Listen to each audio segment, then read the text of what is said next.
Apabila kita menyadari bahwa Pulau Jawa ini tidak sama dengan pulau yang lain, negara Indonesia juga tidak sama dengan negara orang lain, termasuk nenek moyang kita juga tidak sama dengan nenek moyang negara lain.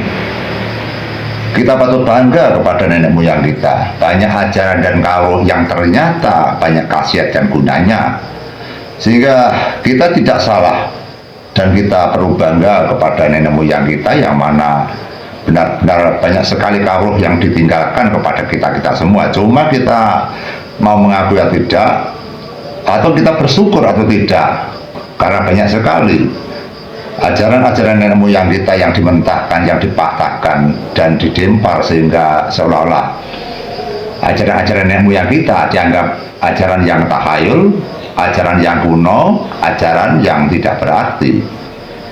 Sehingga banyak sekali orang-orang yang membenci kepada nenek moyangnya. Padahal kita berada di Indonesia, kita berada di muka bumi ini, jelas-jelas kita adalah merupakan keturunan daripada bapak kita, ibu kita, mbah kita, nenek moyang kita. Kita tidak bisa lari kemana-mana karena kita benar-benar keturunan dari terah orang Nusantara. Banyak sekali mancanegara atau luar negeri yang mereka ingin hidup di Indonesia. Banyak sekali orang mancanegara yang menggandrungi hasil kebudayaan kita.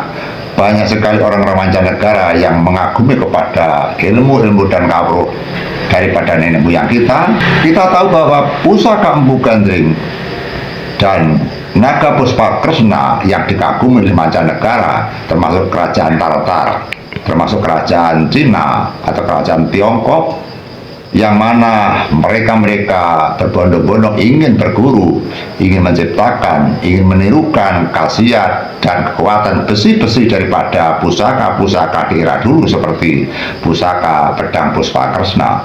Sehingga disitulah kita bisa membaca bahwa nenek moyang kita tidak sembarangan orang, apalagi raja-raja di Jawa ini, termasuk raja di Nusantara yang mana benar-benar dikagumi oleh mancanegara, termasuk hasil bumi kita, rempah-rempah kita yang direbutkan oleh orang-orang penjajah.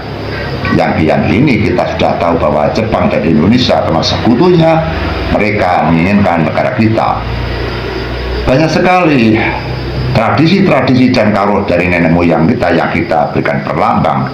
Misalkan kita mengadakan selamatan, sajian-sajian yang kita pelajari seperti Bujeng Judo, Bujeng Robyong, Bujeng Mas dan sebagainya. Mereka adalah memohon kepada Tuhan. Sajian-sajian Bujeng Mas, Bujeng Robyong, Bujeng Kuat dan sebagainya adalah permohonan kepada Tuhan yang berbentuk barang atau berbentuk makanan atau sajian, yang mana barang-barang itu adalah bisa bicara walaupun benda mati, karena walaupun merupakan makanan atau sajian, barang itu memiliki makna, barang itu memiliki nama, dan barang itu ternyata bisa menyimpan rahasia yang belum kita bongkar. Kita selalu mencoba dan mencoba ajaran nenek moyang yang kita buktikan dengan nyata. Misalkan ada seseorang yang mereka kesulitan untuk mencari jodoh, yang mana mereka berwajah buruk dan mereka sudah tua, mereka berumur sekitar 40 tahun. Kami coba untuk dengan cara yaitu kita buatkan bujeng jodoh, yang mana bujeng dua yang sejajar, dan didoakan ternyata setelah beberapa bulan mereka juga mendapatkan jodoh. Masih banyak sekali lambang-lambang yang perlu kita perhatikan. Salah satu contoh, apabila kita diberikan batang kayu, misalkan jati, misalkan kita diberikan orang atau seseorang berupa kayu jati, misalkan kayu usuk, misalkan 3 bongkok atau 5 bongkok, tentu kita berterima kasih karena kayu jati sangat mahal sekali.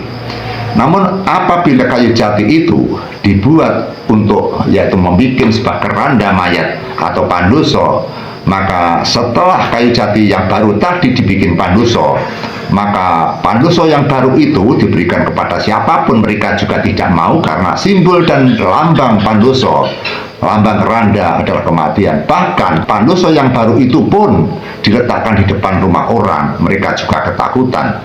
Yang ditakuti bukan kayunya, yang ditakuti adalah lambang-lambang kematian itu. Sehingga apabila lambangnya baik, maka mereka akan senang. Misalkan lambang jodoh, lambang rezeki, lambang kesejahteraan, lambang pengasihan, masih banyak lambang-lambang yang mana pernah kita buktikan, sehingga di sini letak ajaran nenek moyang kita yang mana benar-benar sudah kita buktikan. Walaupun yang namanya kita berusaha, walaupun yang namanya kita berdoa, maka tidak semua doa kita diterima. Walaupun kita memakai dengan ritual, tidak semua ritual diterima. Namun setidak-tidaknya bahwa semua ajaran nenek moyang pernah kita buktikan dan bisa dirasakan dan bisa disaksikan. Banyak bukti-bukti yang mana mereka sudah kami buktikan. Namun kita kembali kepada Sang Pencipta alam, Allah Subhanahu wa Ta'ala, bahwa setiap permohonan orang, setiap doa orang belum tentu dijabah, karena dijabah dan tidak tergantung kuasa-kuasa Tuhan. Manusia tidak bisa untuk maksa kehendak Tuhan.